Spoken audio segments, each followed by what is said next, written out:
어떻게 설명할 수 있을까요? 따라서 해볼까요? 내 사건. 따라하는데 말만 따라하시면 안 되죠. 다시 한번 따라해 보겠습니다. 내 사건, 내 사람, 끝입니다. 너무 쉽죠? 창세기는 내 사건과 내 사람의 이야기가 담겨져 있습니다. 여기서 말하는 내 사건은 무슨 사건일까요? 창조, 타락, 홍수, 바벨탑입니다. 다시 창조, 타락, 홍수, 바벨탑, 이 네 사건이 기록되어 있습니다. 그럼 네 사람은 어떤 사람일까요? 우리가 너무나 잘 아는 아브라함, 이삭, 야곱, 요셉 네 사람입니다. 그래서 이 네 사건과 네 사람의 이야기가 담겨져 있는 것이 바로 창세기입니다. 네 사건을 통해서는 무엇을 말하려고 하신 것일까요? 네 사건을 통해서는 하나님의 창조가 어떻게 시작되었는지, 그리고 죄가 어떻게 시작되었는지를 말씀하고 있습니다. 네 사람을 통해서는요, 어떻게 하나님이 이 타락한 세상을 구원하시기 시작하셨는지를 말씀하고 있는 것이 바로 네 사람의 인생을 통해서 말씀하시는 하나님의 말씀입니다. 그렇기 때문에 창세기 이 네 사건과 네 사람을 통해서 하나님의 창조 사역의 시작과 죄의 시작과 하나님의 구원의 시작의 내용이 담겨 있다라는 것을 우리는 알 수 있는 것입니다. 오늘 이 시간에는 이 네 사건 중에 한 사건을 다루려고 합니다. 그 사건이 무엇이냐면 바로 바벨탑 사건입니다. 여러분, 우리는 바벨탑 사건 너무나 잘 압니다. 주일학교 때부터 신앙생활을 하신 분이라면 창세기의 말씀을 배우면서 항상 빠지지 않고 다루는 말씀이 바로 이 바벨탑 사건이지요. 왜 이들이 바벨탑을 세웠는지, 그리고 왜 하나님이 이들의 언어를 혼잡케 하셔서 이들을 흩으셨는지, 이 내용을 귀에 딱지가 앉을 정도로 우리는 많이 들었습니다. 여러분도 잘 알고 계시죠? 네, 두 분만 아시는 걸로 알겠습니다. 그런데 너무나 안타까운 것은요, 너무나 잘 알고 있는 스토리, 너무나 잘 알고 있는 이 바벨탑 이야기, 너무나 잘 알고 있음에도 불구하고 여전히 우리는 우리의 삶에서 바벨탑을 세워가고 있다라는 것입니다. 난 아니야, 난 그런 거 절대 안 세워, 이렇게 말씀하시는 분도 계실지 모르겠습니다. 솔직히 이 고백이 정말 저와 여러분의 고백이 되었으면 좋겠습니다. 우리 모두가 바벨탑을 세우지 않고 오직 전능하신 하나님만을 바라봤으면 좋겠습니다. 그러나 우리의 삶을 돌아보면 여전히 우리의 삶의 자리에서 바벨탑을 세워가고 있더라고요. 오늘 이 시간 내가 세우고 있는 그 바벨탑이 무엇인지를 함께 발견하는 그런 시간이 되었으면 좋겠습니다. 나의 바벨탑이 무엇이며 내가 정말 바라야 하는 것이 무엇인지를 깨닫는 시간이 되었으면 좋겠습니다. 바라고 소망하기는 오늘 선포된 이 말씀이 저와 여러분에게 허락하신 하나님의 말씀임을 기억하며 나의 바벨탑을 무너뜨리고 오직 예수 그리스도를 세워가는 귀한 시간 되시기를 주님의 이름으로 축복합니다. 이 바벨탑 사건을 잘 이해하기 위해서는 먼저 창세기를 누가 썼는지, 누구를 대상으로 썼는지, 어떤 목적으로 썼는지 아는 것이 중요합니다. 왜냐하면 창세기의 원저자는 성령 하나님이시지요.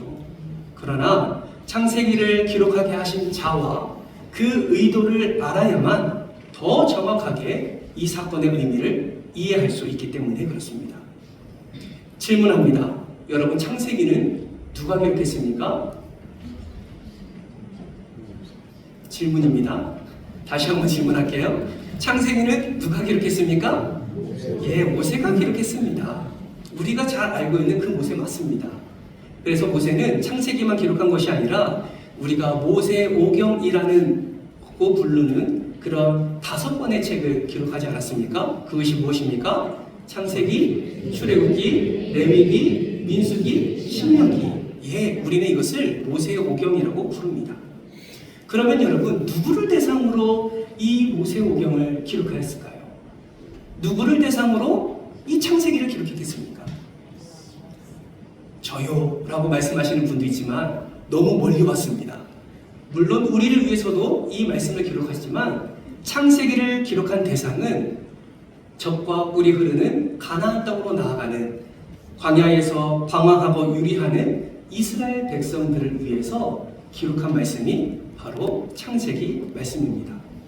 좀 더 구체적으로 말하면 이스라엘이 출애굽해서 가나안 땅에 들어가기 전 그 40년간의 방황의 기간 동안에 쓰여진 책이 바로 창세기다라는 것이죠.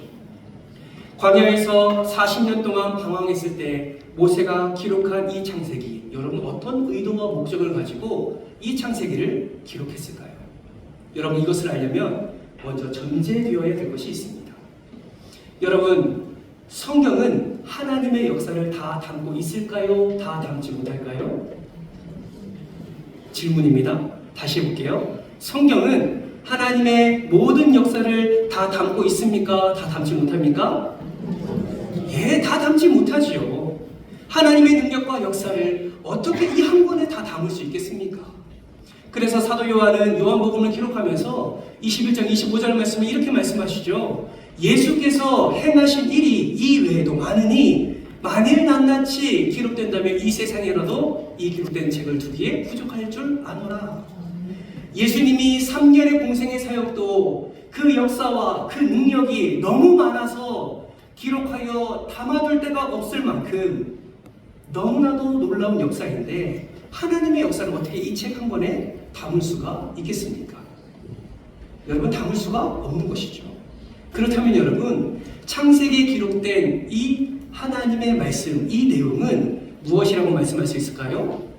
선택적인 기록이라 말할 수 있습니다. 정말 그들이 들어야 할 말씀, 이스라엘 백성들이 방황하면서 들어야 할 말씀을 선택적으로 기록한 말씀이다라고 우리는 이해할 수가 있는 것이죠. 그렇다면 여러분 창세기 1장에 나오는 가장 첫 번째 사건이 아까 뭐라고 했죠? 창조라고 말씀드렸습니다. 그러면 왜 모세는 창조 기사를 창세기 1장에 먼저 기록했을까요? 분명히 이 책을 읽는 대상이 있습니다. 그들에게 어떤 목적과 의도를 가지고 이 책을 기록했는데 창세기 1장에는 왜 창조의 목적을 모세가 기록했을까요?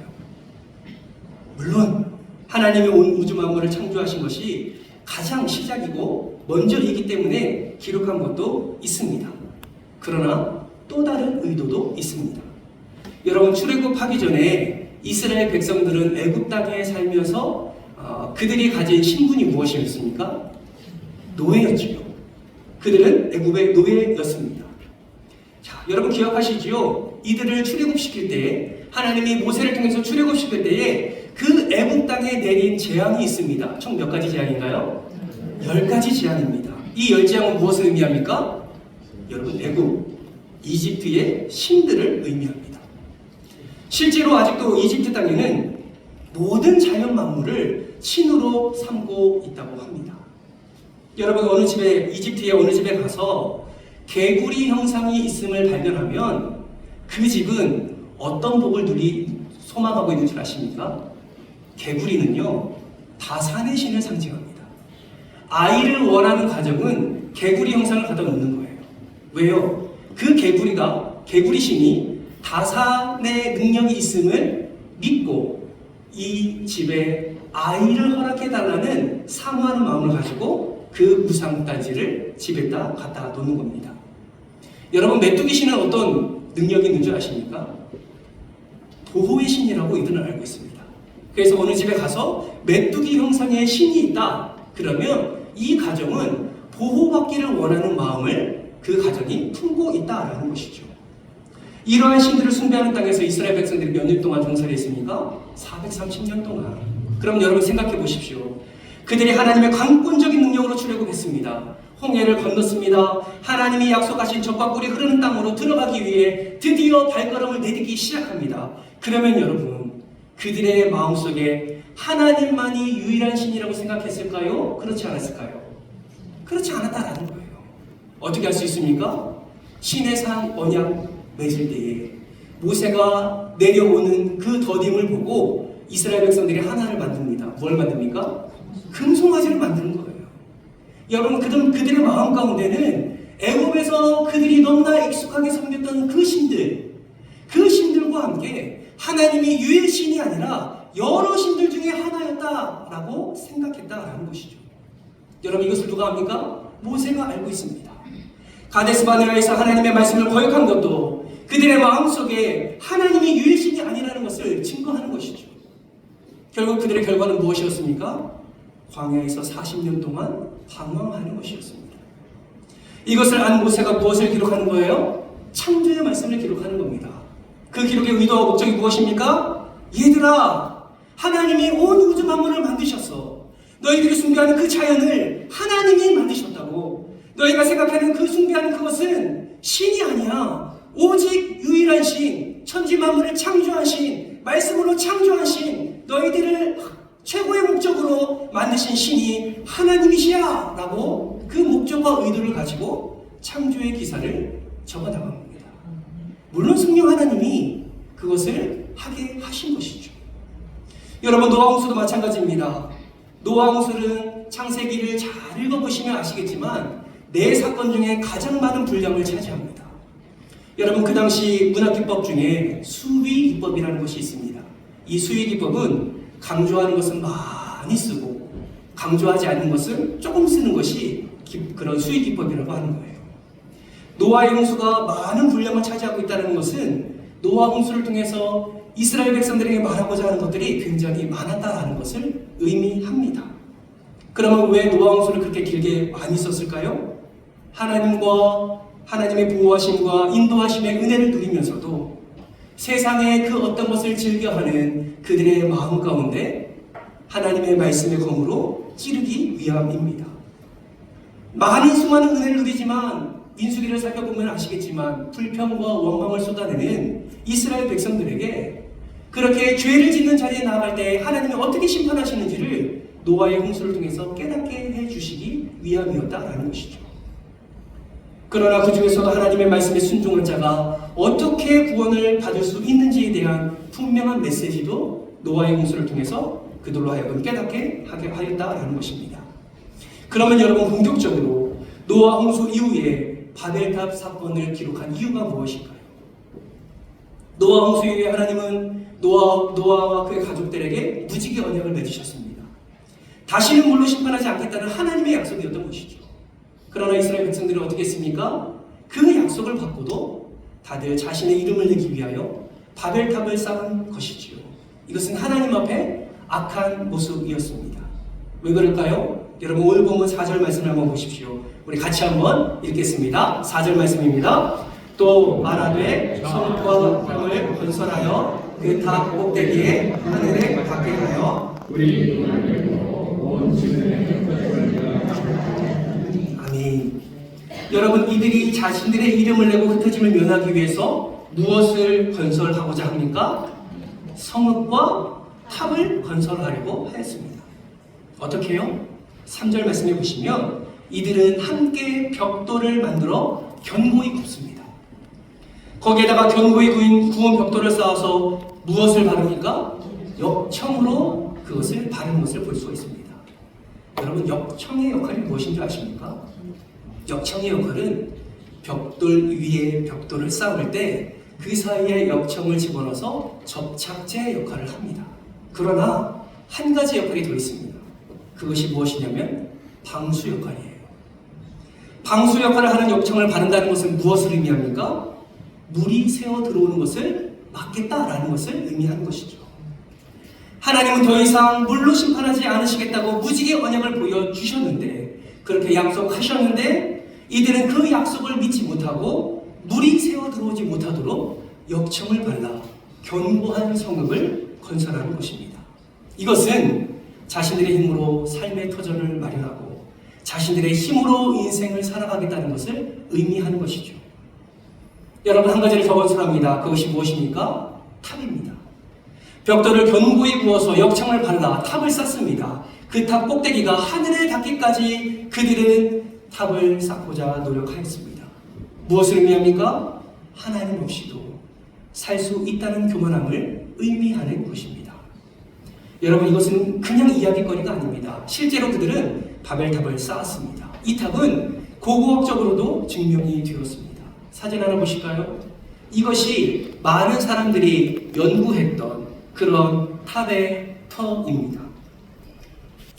창세기 11장에 언급된 바벨탑이 쌓여진 곳으로 추정되는 그곳에 이 탑을 발견하게 된 것입니다. 고고학자들은 저것을, 이 탑을 가리켜 지구라트라고 부르지요. 그래서 고고학자들이 이 탑을 발견한 다음에 이 탑의 이름을 지구라트라고 부르고 성경 고고학자들과 함께 연구하여 이것은 창세기 11장에 언급된 바벨탑 같다고 결론을 내렸습니다. 여러분 보이시죠? 저 넓은 가장 밑에 터가 보이십니까? 얼마나 높이 쌓여졌을까요? 이거를 실제로는 다 무너져서 저런 모양이지만 가상도를 보면 그 다음 그림과 같습니다. 얼마나 높이 쌓였냐면 하늘이 닿을 정도로 높이 쌓여져 있다라는 것이죠.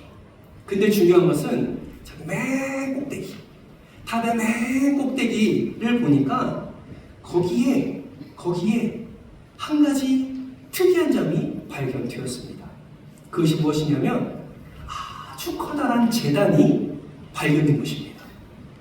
그러니까 이 지구라트, 다시 말해 바벨탑은 사람들이 멀리서 보기에 관광용으로 쌓은 것이 아니라 이 자체가 거대한 제단이라는 것을 알 수가 있는 것이죠. 그러면 이 바벨탑의 제일 꼭대기에 있는 제단은 누구에게 제사를 드리는 제단일까요? 하나님일까요? 그랬으면 정말 좋았겠지요. 그렇다면 이 바벨탑 위에 이들이 섬겼던, 제사를 드렸던 그 우상, 그 신은 어떤 신일까요? 그것은 바로 하나님이 아니라 달신입니다. 이름은 난나라는 신이죠. 여러분 자세히 보시면 머리 모양에 뿔 같은 것이 보이지요? 자세히 보시면 저게 초승달입니다. 달신을 상징하는 거예요. 지구라트 제일 꼭대기에 난나라는 여신을 섬겼다는 것이 고고학적으로 발견이 되었습니다. 여러분 왜 무지개 언약을 받은 이들이 왜 큰 탑을 쌓고 역청을 발라 가장 높은 곳에 난나라는 신을 숭배하기 위한 제단을 만들었을까요? 여러분 이유를 설명하면 이렇습니다. 이스라엘 백성들이 보니까 달이 하늘에서 정기적으로 움직이는 것을 발견한 거예요. 놀라운 것은 달이 정기적으로 모양이 바뀌면서 달라지는 것을 발견했는데 그 모양이 바뀔수록 이것도 바뀌었다는 것을 발견하게 됩니다. 그것이 무엇인지 아십니까? 물의 높이입니다. 여러분 바다의 썰물과 밀물이 왜 일어납니까? 달의 영향에 의해서 일어나거든요. 이들이 달을 보고 그것을 발견하며 그들이 너무나 민감하게 생각했던 그 물들을 바라보니까 달의 위치에 따라, 달의 모양에 따라 물의 높낮이가 달라지는 것을 그들이 발견하게 됩니다. 그래서 깨닫지요. 아하, 물을 주관하는 신이 달이구나. 그래서 그들은 바벨탑 제일 위에 달신을 위한 제단을 만들어 놓은 것입니다. 여러분, 벽돌을 구워 견고하게 하고 거기에 역청을 발라 방수를 하며 높은 탑을 쌓고 달신을 위한 제단을 만들어 놓은 궁극적인 이유가 무엇입니까? 더 이상 홍수로 멸망당하지 않겠다라는 것이죠. 이 말은 하나님이 홍수로 멸망하지 않겠다고 약속하신 그 하나님의 약속을 무시하고 믿지 아니하고 어떻게든 자신의 힘으로, 어떻게든 자기의 능력으로 이 물의 심판에서 벗어나고자 했던 어리석음을 나타내고 있는 것입니다. 믿지 않았다라는 거예요. 하나님의 약속을. 그럼 여러분 생각해 보세요. 이 당시 이스라엘 백성들은 어떻게 노아의 홍수에 대해서 알았을까요? 이 당시에 창세기가 기록되었을까요? 그렇게 문서로 만들어가지고 많은 사람들에게 돌려서 봐라 이랬을까요? 그렇지 않았다라는 거죠. 구전을 통해서, 아버지를 통해서 이 놀라운 역사가, 이 놀라운 심판이 어떻게 구원받았는지 하나하나 구전되어 그들의 마음속에 새겨졌다라는 것입니다. 근데 놀라운 것은 무엇인지 아십니까?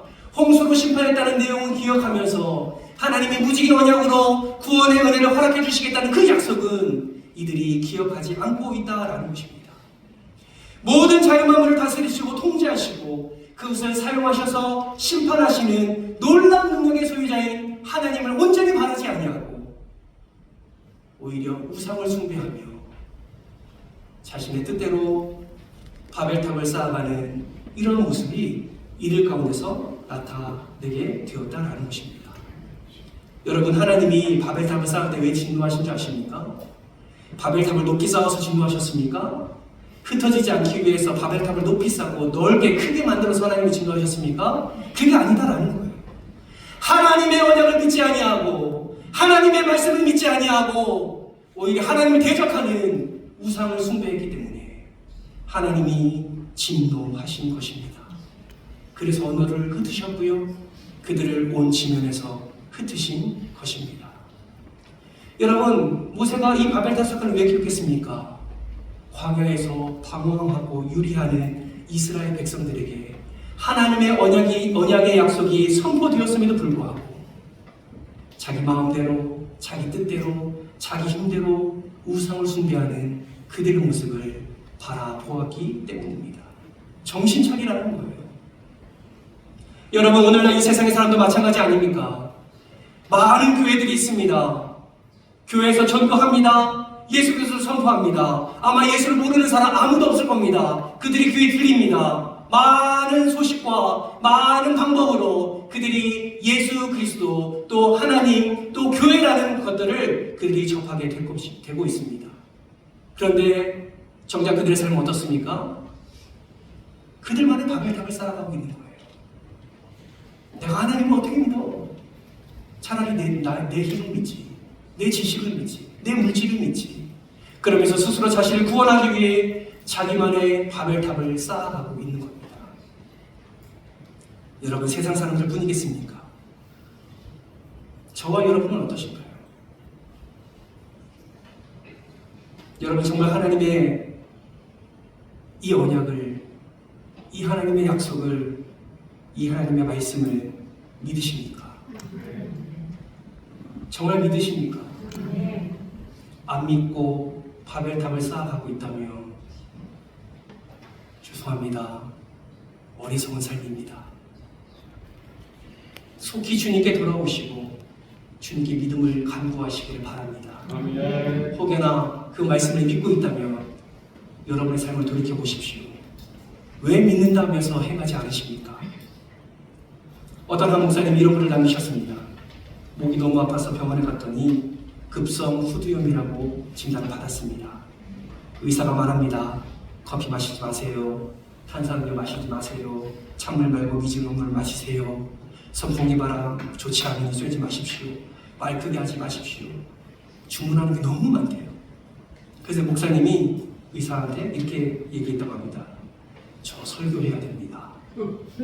그러니까 그 의사가 이렇게 얘기하더래요. 그러면 약을 좀 세게 처방해 줄 테니까 반드시 식후에 이 약을 꼬박꼬박 챙겨 먹으라. 이 목사님이 그 약을 받아들고 평소와는 다르게 약을 먹기 위해서 꼬박꼬박 새끼를 챙겨 먹기 시작했다고 합니다. 그러던 어느 날 문득 이런 생각이 들었대요. 의사가 지시하면 이렇게 철저하게 순종하는데 하나님의 사람들은 주님이 지시하는데도 왜 순종하지 않는 것일까? 그러면서 자신이 말씀에 온전히 순종하지 않는 모습을 발견했다고 합니다. 사랑하는 성도 여러분, 만병의 치유자 되시는 주님이 내 인생의 퍼즐을 엮어 가시겠다고 하시는데 정작 우리는 주님이 지시하시는 그 처방전대로 따르고 있습니까? 아니면 하나님의 말씀을 인정하지 않고 또 다른 여러분만의 바벨탑을 쌓아가고 있지는 않으신가요? 사랑하는 성도 여러분, 우리 하나님은 이스라엘 백성들뿐만 아니라 우리에게도 언약을 세우시고 그 언약의 열매로 예수 그리스도를 이 땅에 보내주셨습니다. 아멘이십니까? 우리는 그 예수 그리스도로 말미암아 구원의 은혜를 누렸고 그 천국의 기쁨을 누리며 살아가고 있는 것입니다. 그런데 무엇을 더 얻고자 우리 예수 그리스도를 멀리하고 또 다른 바벨탑을 쌓아가십니까? 사랑하는 성도 여러분, 예수님은 저와 여러분에게 이렇게 말씀하십니다. 수고하고 무거운 짐진 자들아 다 내게로 오라. 내가 너희를 쉬게 하리라. 이미 하나님의 놀라운 은혜의 약속을 또 하나님의 천국 백성 삼으신 우리에게 그 영생의 복을 허락해 주시고 이를 통해 참된 쉼과 기쁨을 약속하셨습니다. 여러분 믿으십니까? 그러면 여러분 하나님을 대적하여 세상 그 어떤 것에 여러분의 마음을 빼앗기지 마시고 오직 예수 그리스도를 바라보면서 바벨탑이 아니라 하나님의 나라를 든든히 세워가는 저와 여러분 되시기를 주님의 이름으로 축복합니다. 저는 모릅니다. 여러분의 바벨탑이 무엇인지. 그러나 여러분은 압니다. 모른 척할 뿐이지요. 함께 기도하면서 내가 세워가고 있는 바벨탑이 무엇인지를 깨닫지 않으시겠습니까? 이 시간에 기도할 때에 오늘 말씀을 기억하며 기도할 때에 주여 내가 주님의 말씀에 반하는 그러한 바벨탑을 쌓아가고 있다면 그것이 무엇인지를 깨닫게 하여 주시고 하나님 그 바벨탑을 무너뜨리게 하시고 오직 예수 그리스도의 그 생명의 탑을 쌓아가 온전히 하나님께서 예배하신 놀라운 은혜를 드리는 그런 복된 삶을 살게 해달라고 함께 마음을 다해 기도하지 않으시겠습니까? 오늘 이 시간 그렇게 간절히 기도하는 자를 우리 하나님께서 찾으시는 줄 믿습니다. 오늘 말씀을 기억하면서 우리 주여 한번 해주고 통성으로 기도하며 나가도록 하겠습니다. 주 하나님 우리의 간절한 기도를 주님께서 들으신 줄 믿습니다. 여전히 내려놓고 싶지 않은 바벨탑 우리 안에 있습니다. 여전히 포기하고 싶지 않은 바벨탑 우리 안에 있습니다. 하나님 우리가 포기하지 않으면 하나님 우리가 무너뜨리지 않으면 결국 주님께서 언어를 혼잡게 하시고 온 지면에서 흩으셨던 것처럼 결국 주님의 손으로 우리의 바벨탑을 무너뜨리게 될 줄 압니다. 하나님 그러한 고통과 그러한 심판과 그러한 아픔이 우리 인생 가운데 일어나기 전에 우리가 먼저 회개하고 우리가 먼저 바벨탑을 무너뜨리며 오직 예수 그리스도로 나아가는 우리 모두가 될 수 있도록 주님 축복하여 주시옵소서. 그래서 하나님이 예배하신 놀라운 은혜를 맛보며 이번 한 주간도 오직 예수 그리스도의 생명 안에 거하는 복된 삶이 되게 하여 주시옵소서. 감사를 드리며 사랑이 많으신 예수님의 이름으로 기도드리옵나이다. 아멘.